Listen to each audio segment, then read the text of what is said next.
Discipline అంటే పార్టీలోనే ఇప్పుడు లేరు కదా అన్నప్పుడు, పార్టీలో అయినప్పుడు అంశమే కాదు. కానీ ఒక్కటి ఈరోజు తెలంగాణ ప్రజానికి మొత్తానికి కూడా ఏంటంటే,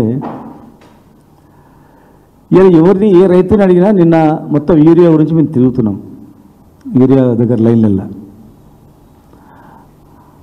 ఎవరిని అడిగినా అయ్యా కేసీఆర్ మాకు దేవుడు అయ్యా, కేసీఆర్ ఉన్నప్పుడు ఇట్లా జరగలేదయ్యా అని, మళ్ళీ ఎప్పుడు కేసీఆర్ను ముఖ్యమంత్రిని చేయాలి అనేటువంటి ఆలోచన ప్రజలందరూ ఉన్నారు. ఎవరైనా కానీ, ఈవెన్ కాంగ్రెస్కి వేసినటువంటి ఓటు వేసినటువంటి కార్యకర్తలు కూడా అయ్యా కేసీఆర్ మళ్ళీ వస్తేనే మన ఊరు బాగుపడుతుంది, మన వ్యవసాయం బాగుపడుతుంది, ఊరికి అన్నం పెట్టిన రైతు ఎలా ఏడుస్తున్నాడు, మళ్ళీ మనకు పూర్వవైభవం వస్తుందా అనేది ఆలోచన ఉంది. ఇలా మొన్నటి వరకు వారు అందరం కలిసి ఉన్నాం. కేసీఆర్ గారి సైన్యంలో అందరం సైనికులకు పనిచేసినాం. తెలంగాణ ఉద్యమంలో కూడా కవిత గారు జాగృతి అనే సంస్థను పెట్టి ఆమె తెలంగాణ ఉద్యమంలో ఆమె కష్టపడ్డది.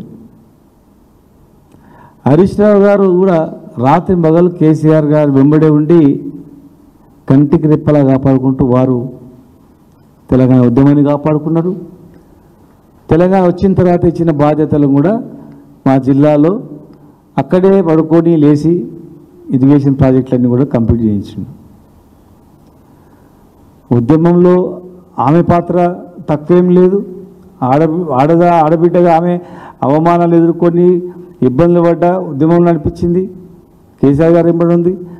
హరీష్ రావు గారు కూడా ఆరు దిశలు కంటికి రెప్పలా కాపాడుకుంటూ ఆయన అడుగుజాడలు నడిచి ఉన్నాడు. ఇవాళ మళ్ళీ ఎప్పుడు ఎలక్షన్ వస్తాయని ప్రజలు ఎదురు చూస్తున్నారు.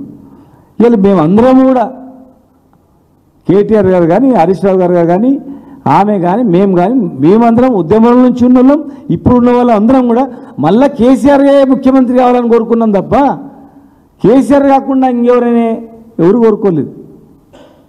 మధ్యలో అప్పుడు కొంతమంది అనొచ్చు, మళ్ళంటిలో కొంతమంది అనొచ్చు, తర్వాత ఎవరుంటే అన్న క్రమంలో. కానీ కేసీఆర్ కావాలి అంతిమంగానే వాళ్ళం.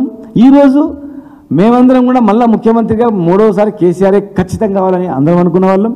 ప్రజలలో ఉన్నది భావన కూడా అదే. ఎవరిని కూడా కేసీఆర్ని ఎవరేం చేయలేరు ఖచ్చితంగా. ఎందుకంటే కేసీఆర్ వెంట ప్రజలు ఉన్నారు. కేసీఆర్ గారి విలువ 10 ఏళ్లలో గవర్నమెంట్ అయిపోయేటప్పటి వరకు కూడా కొంత రోజు చూసి తీసుకొచ్చినట్టు అనిపించవచ్చు. ఇంకేమవుతుంది కొత్త వాళ్ళు వస్తే చేస్తారు అనుకుంటవచ్చు. కానీ 5 నెలల్లో తెలిసిపోయింది, అయ్యో ఎంత పని చేస్తున్నా నాయన అని, ఎంత పొరపాటు చేస్తున్నా అని.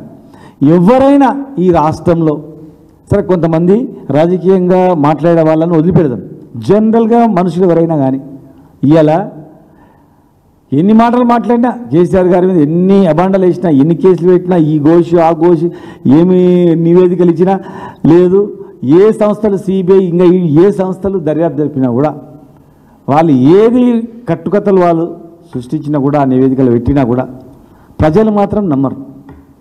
ఆయన కష్టపడ్డాడు, తెచ్చిండు, ప్రాజెక్టులు కట్టిండు, ఇచ్చిండు.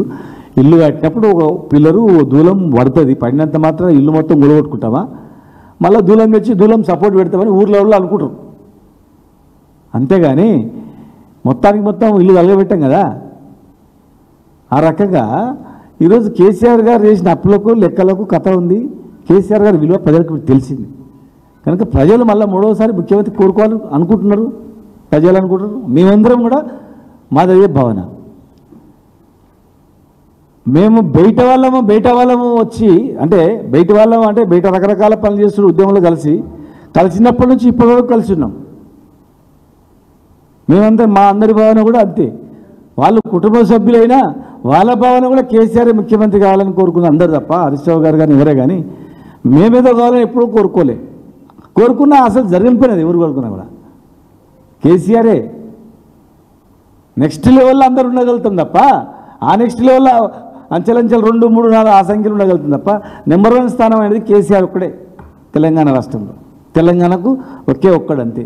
ఆయనకున్న పరిజ్ఞానము, ఆయనకున్న ఆలోచన, ఆయనకున్న త్యాగం, ఆయనకున్నటువంటి గొప్ప మనసు ఎవరికి లేదు.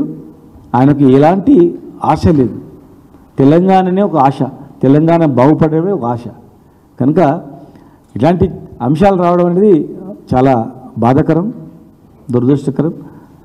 అది చూద్దాం.